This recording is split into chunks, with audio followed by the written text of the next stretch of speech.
महत्त्वाचे ठळक बातम्या. हिंगोली येथील श्री सार्वजनिक दसरा महोत्सव समितीच्या वतीने 30 सप्टेंबर मंगळवार रोजी भव्य कुस्तीचे आयोजन करण्यात आले होते. यामध्ये शेकडो मुलांनी सहभाग नोंदविला होता. हिंगोली शहरातील रामलीला मैदानावर कुस्त्याचे आयोजन 30 सप्टेंबरला करण्यात आले होते. या कुस्त्यासाठी लाखो रुपयाचे पारितोषिक ठेवण्यात आले होते. कुस्त्याचे आयोजक हिंगोली जिल्हा कुस्तीगीर संघाचे अध्यक्ष भारत चौधरी पैलवान हे होते. या कुस्तीचे उद्घाटन आमदार संतोषजी बांगर, शिवाजीराव मुटकुळे यांच्या हस्ते करण्यात आले. यावेळी नगरसेवक गणेश बांगर, माजी नगराध्यक्ष गणेश शिलुंगे, बाबू कदम पैलवान, जम्मू यादव पैलवान, गोपाल मोटे, पवन मंडले, अभिजीत पवार, दिनेश चौधरी, कपिल खंडलवार पैलवान, जावेद पैरेवाले आदी नफीस पैलवान आदीची उपस्थित होती.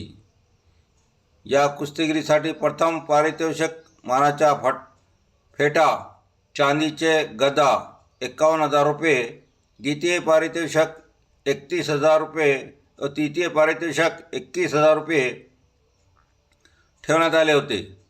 यासोबत इतर अनेकांनी कुस्त्यासाठी पारितोषिक ठेवण्यात आली होती.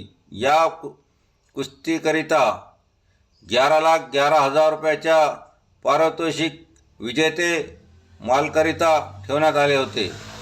या कुस्त्याच्या स्पर्धात हिंगोली जिल्ह्यासह परिसरातील शेकडो माल सहभागी झाले होते. या कुस्त्याकरिता मोठ्या संख्येने प्रेक्षकांची उपस्थिती होती.